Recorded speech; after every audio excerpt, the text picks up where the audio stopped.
सुनिए, देखिए, समझिए सनातन सत्य।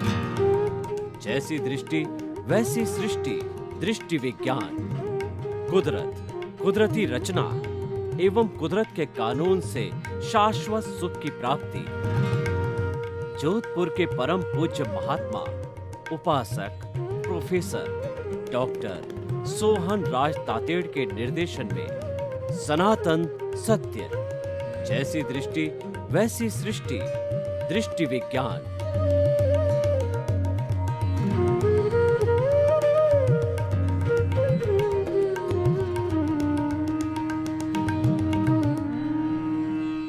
चंदेषु निम्मलयरा आईचेषु अय्यं पयासैरा सागरवर गंभीरा सिद्धा सिद्धिं मम दिशन्तु, सिद्धा सिद्धिं मम दिशन्तु। हे मेरे भीतर विराजमान शुद्ध आत्मा भगवान मूल स्वरूप वाले और समस्त प्राणियों में वही भगवत स्वरूप विराजमान शुद्ध आत्मा भगवान, हम सभी प्राणियों को आप जागृति दें, शक्ति दें कि हम एक दूसरे के प्रति भाईचारे से रहें, शांतिपूर्ण सह अस्तित्व से रहें और भातृत्व भाव से रहें, वसुधैव कुटुम्बकम की भावना से रहें, ताकि कि यह जगत जीने योग्य बने, यह जगत अच्छा बने।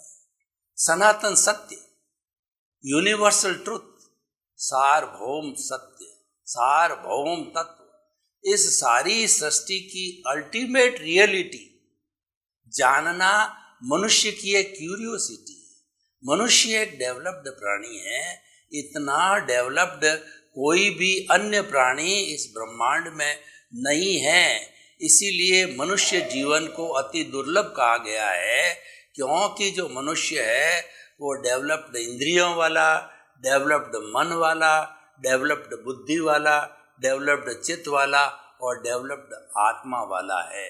तभी मनुष्य ही अगर प्रयास करे तो वो ब्लिस को प्राप्त हो सकता है, मुक्ति को प्राप्त हो सकता है, परमानेंट सुख को प्राप्त हो सकता है, मोक्ष को प्राप्त हो सकता है। सनातन सत्य कुदरत, कुदरती रचना और कुदरत के कानून पर आधारित होता है और उसके अंतर्गत हम कई नए नए विषय प्रतिपादित करते हैं, रोज नया विषय लेते हैं। तो आज का हमारा बहुत सुंदर विषय है कि मैं किस मोड़ पर खड़ा हूं। देखिए, जब हम 2 व्हीलर या 4 व्हीलर चलाते हैं तो हमारे सड़क के पर कई डाइवर्शंस आते हैं, बहुत से मोड़ आते हैं और हम किसी को फोन करें, कोई हमको पूछे कि तुम कहाँ पर खड़े हो, तो हम बताते हैं कि हम फला मोड़ पर खड़ा हूँ। वहाँ पर उसका लैंडमार्क देते हैं कि वहाँ पर इतना बड़ी दुकान है या बड़ा ऑफिस है या बड़ी जगह है। वो लैंडमार्क देने से उस मोड़ का पता चल जाता है। तो मैं किस मोड़ पर खड़ा हूँ, इस बात को करने का अर्थ होता है कि हमें जीवन की समीक्षा की जानी चाहिए। देखिए, समीक्षा जो है सर्वांगीण होनी चाहिए। भूत भविष्य वर्तमान तीनों को खंड खंड करके, और हमें जो वो समीक्षा नहीं करनी है, हमें तो अखंड समीक्षा करनी है। मैं समीक्षा की बात कर रहा हूँ, मैं जीने की बात नहीं कर रहा हूँ। किस मोड़ पे खड़ा हूँ वह तो प्रेजेंट में ही रहता है, और मोड़ की बात आती है वह हमेशा प्रेजेंट के अंदर जीना चाहिए। प्रेजेंट पे जीना ही वो हमारा वहाँ का निवास कहलाता है। तो देखिए, समीक्षा हमें करनी चाहिए कि सबसे पहले तो ये है कि ये समीक्षा जीवन की होती है कि साल भर बाद की जाती है, कोई लोग 3 महीने बाद करते हैं, कई लोग 6 महीने बाद करते हैं। समीक्षा करने से हमको बॉटल नेक्स पता चलता है कि हमने क्या क्या गलतियां की, और आध्यात्म की दृष्टि से समस्या जो है, समीक्षा का अर्थ होता है कि हमने किन किन प्राणियों से इस वर्ष के अंदर उनको दुख दिया, कष्ट दिया, और कर्मों का अर्जन किया तो उन समस्त प्राणियों से हम प्रतिक्रमण करते हैं। यानी जो कुछ हमने अतिक्रमण किया है उसका प्रतिक्रमण किया जाता है कि आपको किसी तरह का कष्ट हुआ हो तो मैं क्षमा प्रार्थी हूँ। तो हम ये उसके साथ में ये प्रार्थना करते हैं प्रत्यक्ष अप्रत्यक्ष रूप से कि खामेमि सब्ब जीवे सब्बे जीवा खमंतु में मिट्टी में सब्ब भूएसु वेरंग मज्जन केड़ई। यानी कि मैं आपको क्षमा करता हूँ, आप मुझे क्षमा करो। इस विश्व के अंदर सभी मेरे मित्र है, मेरा कोई भी दुश्मन नहीं है, मेरी सबसे मित्रता है। तो जब हम किसी को दुश्मन नहीं मानते हैं तो टू हैर इज ह्यूमन। इंसान गलती का पुतला है, काम करते करते गलती हो जाती है तो हमने तुरंत कह दिया सॉरी भाई साहब, खमत कामना मिच्छामि दुक्कड़म। इसका अर्थ हुआ कि उस समय तक का हमने अकाउंट क्लियर कर दिया। ये और जितना जितना ये अतिक्रमण का प्रतिक्रमण होता जाता है त्यों त्यों ये सब्लिमेशन कहलाता है, ये शुद्धिकरण की प्रक्रिया है। उतना उतना हमारा जो अज्ञानता है वह कम होती जाती है, उसका जो थर्मामीटर डाउन हो जाता है, यानी कॉजल बॉडी है वो गिरती जाती है। और कॉजल बॉडी समाप्त होते होते जब जीरो हो जाती है, इसको हम संपूर्ण निर्जरा कहते हैं। भगवान महावीर ने दो तरह के धर्म बताए, एक तो संवर धर्म और एक निर्जरा धर्म। संवर धर्म का अर्थ होता है कि हम जो है बाहरी जगत से इंद्रियों से जितना जितना जो है वो कर्मों का आश्रव करते हैं, कर्मों को भीतर आने का दरवाजा खोलते हैं, नाला खोलते हैं, तो वो कर्मों का आश्रव है। वो 5 तरह का होता है, मिथ्यात्व, अविरति, प्रमाद, कषाय और योग। आज का विषय नहीं है, मैं उसके डिटेल में नहीं जाऊंगा, पर इन कारणों के कारण कर्मों के आने का नाला खुल जाता है जिसको आश्रव कहा जाता है। वो चाहे टंकी का नाला हो, चाहे जो किसी टैंक का नाला हो, जब उसको सीमेंटेड करके बंद कर दिया जाता तो बाहर से पानी आना बंद हो जाता, उसको हम संवर कहते हैं। तो भगवान ने बताया कि जितनी हमारी साधना है, जितना हमारा तप है, वो सब संवर है। और संवर एक साधना है, उसकी निष्पत्ति। संवर हमारा एक क्वेश्चन पेपर का सॉल्यूशन करना है और रिजल्ट जो मिलता है वह हमको निर्जरा के रूप में मिलता है। यानी हमारे कर्मों का झरण होता है। हमारा कॉजल बॉडी, हमारा कर्म शरीर, कार्मण शरीर, लिंग शरीर है, वह जो है घटता है, उसका वॉल्यूम घटता है, उसका घनत्व बढ़ता है। ये हमारा परिणाम है। इसको हम आंशिक निर्जरा कहते हैं। और घटते घटते जो संपूर्ण झर जाता है, तो संपूर्ण झरने के बाद जो है हम उसको कहते हैं मुक्ति की अवस्था। हम उसको कहते हैं कि शून्य हो गया, फिर आत्मा सिद्ध बुद्ध मुक्त हो जाती है, वो 14वें गुणस्थान के अंदर चली जाती है। तो देखिए, आपने कभी मधुमक्खी का जो है छत्ता देखा होगा, तो मधुमक्खी सबसे पहले उस छत्ते के ऊपर जो है अलग अलग परागण ला करके जमाती है और वो शहद में बदल जाती है। फिर शहद जो है झरने लग जाती है। तो झरते झरते कुछ समय के बाद में शहद जो है कि उस छत्ते में से जो है पूरी शहद निकल जाती है, या जो शहद को लेने वाले निकाल देते हैं। तो फिर पीछे एकदम सूखा हुआ, कभी आपने देखा होगा, एकदम सूखा हुआ छत्ता होता है जिसमें शहद का एक भी बूंद नहीं होती है। तो उसी तरीके से हमारा ये कर्म शरीर निर्झर हो जाता है, और निर्झर होकर के ये फिर इस जो है कॉस्मॉस के अंदर चतुष्पर्शी पुद्गलों के साथ में मिल जाता है, घुल मिल जाता है, पुद्गल में चला जाता है। और चेतना जो है वह वो शुद्ध स्वरूप में ही है, मूल आत्मा, वह मुक्ति में चली जाती है। तो इस तरीके से जो है ये हमारा संवर और निर्जरा 2 धर्म हो गए। तो हमें मूल्यांकन करना है कि मेरा किस मोड़ पे खड़ा हूँ, यानी मेरा जो इस जन्म के अंदर, इस साल के अंदर कर्मों का झरण कितना हुआ। तो यानी और कर्मों का झरण का नापने के लिए जो भगवान ने जो है एक थर्मामीटर दिया है, समता की भावना का थर्मामीटर दिया है कि आपके अंदर क्षमता कितनी रहती है, आपका क्रोध, अहंकार, माया और लोभ जो है कितना उछलता है जब परिस्थिति आती है। क्रोध की, अहंकार की, माया की, लोभ की, उस वक्त के अंदर अगर आप शांत रहते हैं, आप प्रतिक्रिया नहीं करते हैं, तो मानना चाहिए कि धर्म मेरे गले के नीचे उतरा है और मैं सही मोड़ पर खड़ा हूँ। ये समीक्षा कहलाती है। तो भूत के अंदर जो है हमने जो जो चार्ज किया, उस चार्ज का इस जन्म में डिस्चार्ज होता है, तो ये तो भूत की समीक्षा हो गई। और वर्तमान के अंदर जो है हम समता भाव से अपने आप की समीक्षा कर लेते हैं और भविष्य के लिए हम संकल्प करते हैं। इस संकल्प को प्रत्याख्यान कहते हैं, यानी कि मैं इस जन्म के अंदर ये संकल्प करता हूँ कि किसी भी प्राणी को मन से, वचन से, काया से, करने से, करवाने से, अनुमोदने से किसी भी तरह का कोई भी कष्ट नहीं पहुंचाऊंगा, कोई अतिक्रमण नहीं करूंगा। ये जो प्रतिक्रमण का अतिक्रमण है उसका संकल्प किया जाता है। इसका मतलब ये है कि हम भविष्य के अंदर वो गलती नहीं दोहराएंगे। भूतकाल में हम गलती को लेके आए, वर्तमान में हमने करेक्शन दे दिया संवर करके, और उसका परिणाम निर्जरा चालू हो गया।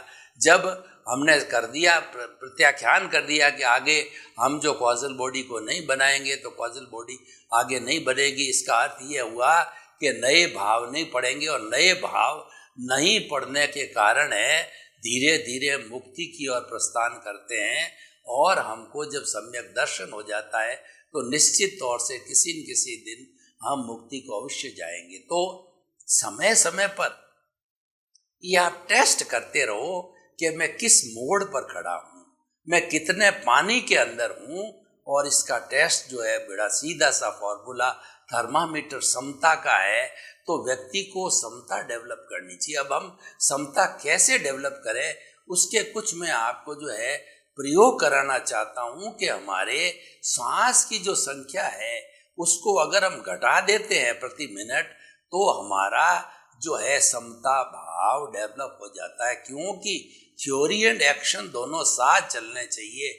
मात्र हमने सिद्धांत दिया और उसका एक्शन के लिए कोई प्रयोग नहीं कराया तो वो थ्योरी है, वो अच्छे एक्शन की थ्योरी नहीं बनेगी, यानी कि वो क्रियान्विति नहीं हो पाएगी, वो एफिशिएंसी नहीं होगी।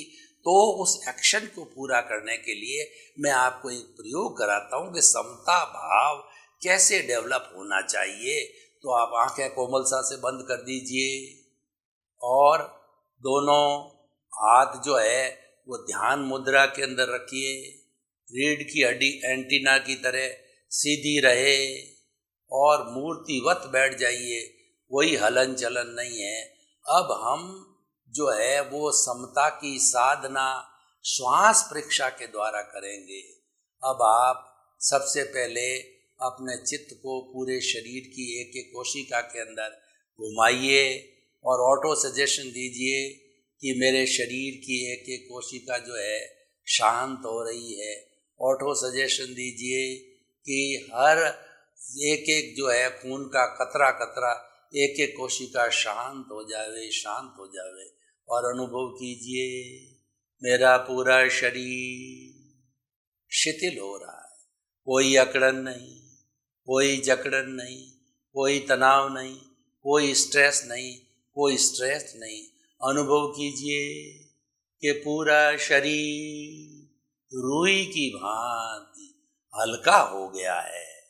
और अनुभव कीजिए कि मेरा शरीर अपने स्थान से जो वो 2 फुट ऊपर उठ रहा है। शरीर शिथिल, शरीर का एक एक कण शिथिल हो गया है। अब हम श्वास परीक्षा का प्रयोग करेंगे। नॉर्मल व्यक्ति आता जाता एक सांस कहलाता है, 16 सांस लेता है। अब हमें अभ्यास करना है कि 16 से घटा के श्वास की संख्या को 14, 12, 10 और 8 तक लाना है। उसके लिए श्वास को लंबा करना पड़ेगा। आप घड़ी लेकर के बैठ सकते हैं कि नॉर्मल व्यक्ति जब कोई मस्ती की अवस्था में होता है, वह बिना टेंशन होता है, तो वह 16 सांस लेता है।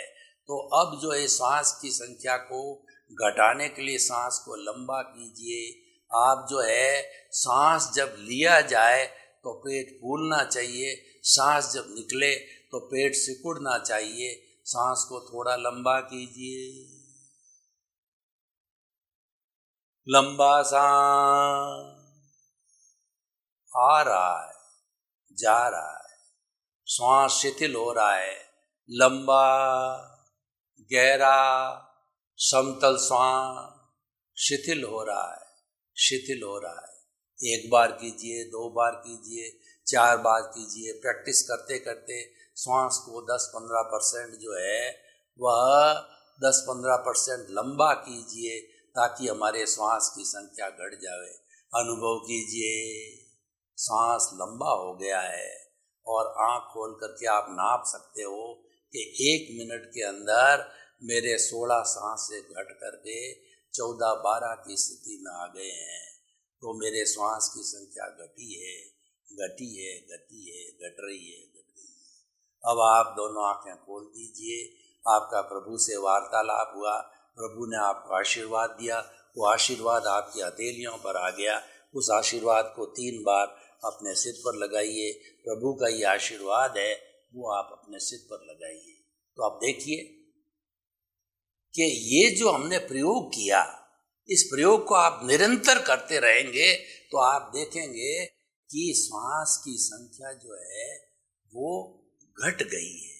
और मैं आपको निश्चित तौर से, मैं लगभग 30-40 साल से ये प्रयोग कर रहा हूँ, तो मैं आपको निश्चित तौर पे मेरे अनुभव के आधार पर बताता हूँ, अगर आपकी सांस की संख्या 10, 12, 8 पे आ जाती है तो कैसी भी परिस्थिति हो आपको क्रोध नहीं आएगा, अहंकार नहीं आएगा, माया छल कपट की भावना नहीं आएगी, लोभ की भावना नहीं आएगी।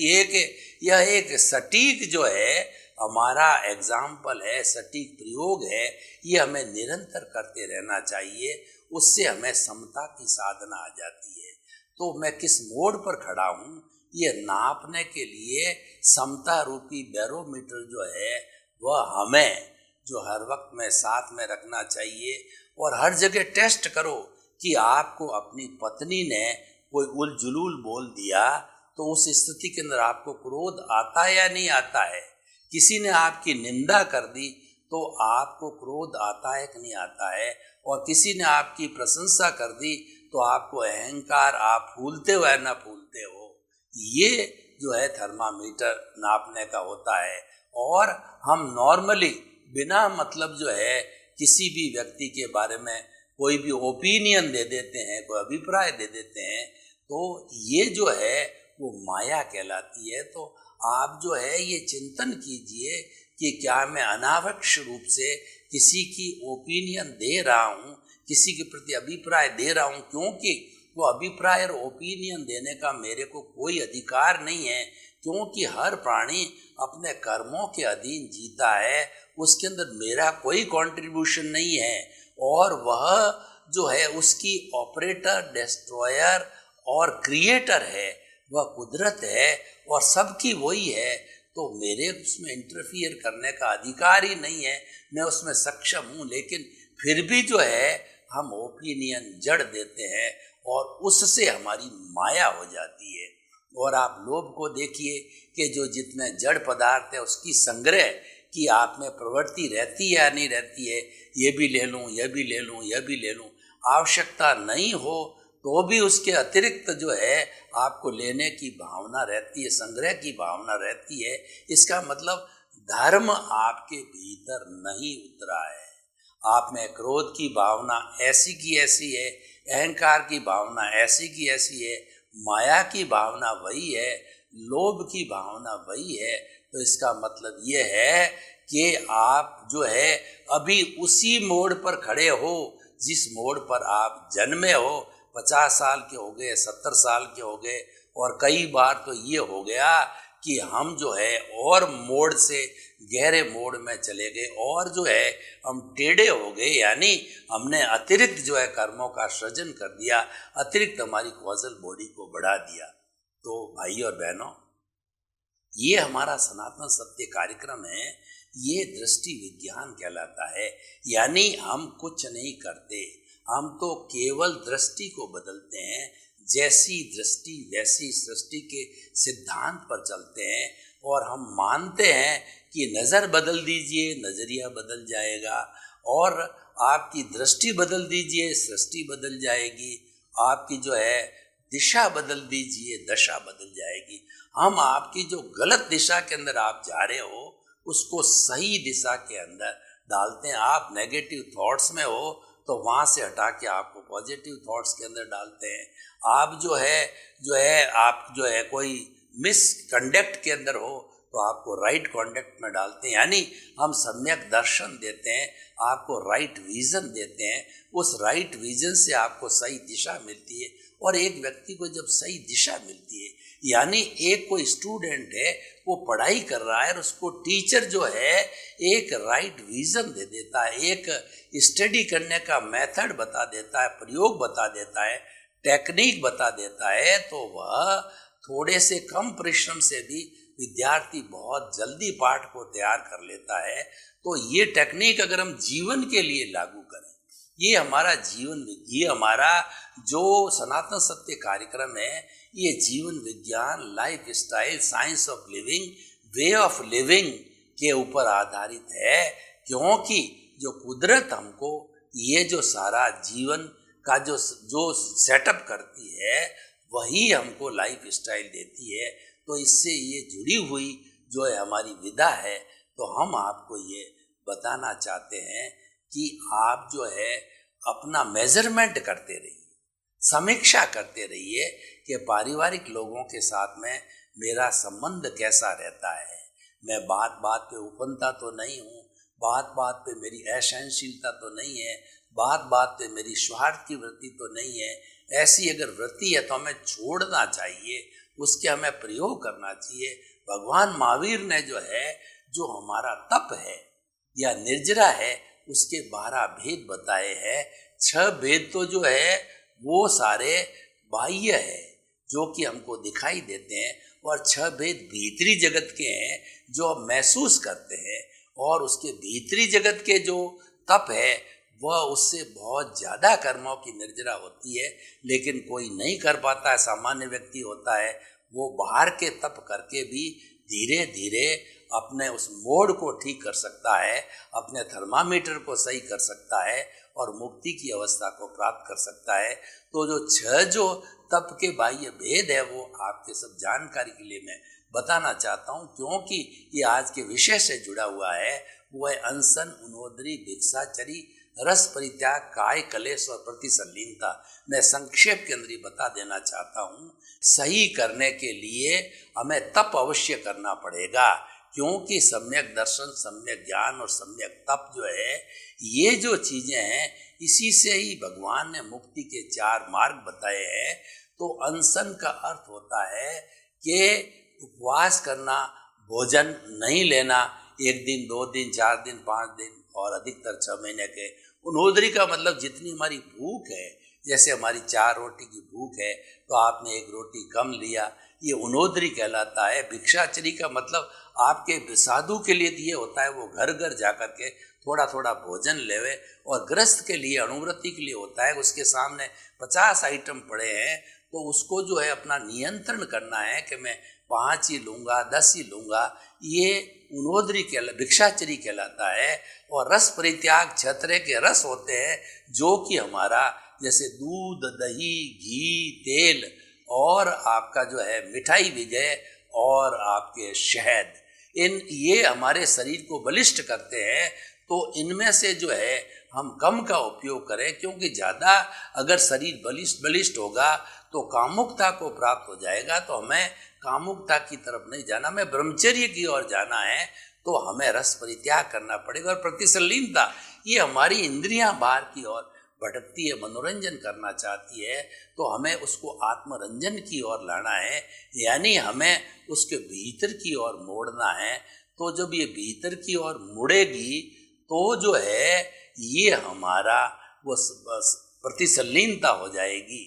और इस तरीके से ये तो बाहर के है, भीतर के बहुत सुंदर है, और वो अपने आप को अच्छा बनाने के लिए, अपने थर्मामीटर को अच्छा करने के लिए और हमारे जो भीतर जितना जितना कॉजल बॉडी उसको कम करने के लिए प्रायश्चित का अर्थ ये है कि हम 84 लाख जीवा योनियों से जो हमारा अतिक्रमण हो गया है उसका प्रतिक्रमण करें। हम मन के अंदर ग्लानि करें कि हमारा जिससे प्रत्यक्ष हुआ है उससे क्षमा याचना करें, और अप्रत्यक्ष रूप से क्योंकि आत्मा अव्याबाद होती है उनसे हम अप्रत्यक्ष रूप से जो क्षमा याचना करें, ये प्रायश्चित। और विनय का मतलब बड़ों को प्रणाम करना, बड़ों के प्रति शुद्ध भावना, और प्राणी मात्र को आत्म तुल्य के सिद्धांत से प्राणी मात्र के भीतर विराजमान शुद्ध आत्मा भगवान को निर्दोष दृष्टि से जान के दर्शन करना है, ये सबसे बड़ी विनय है।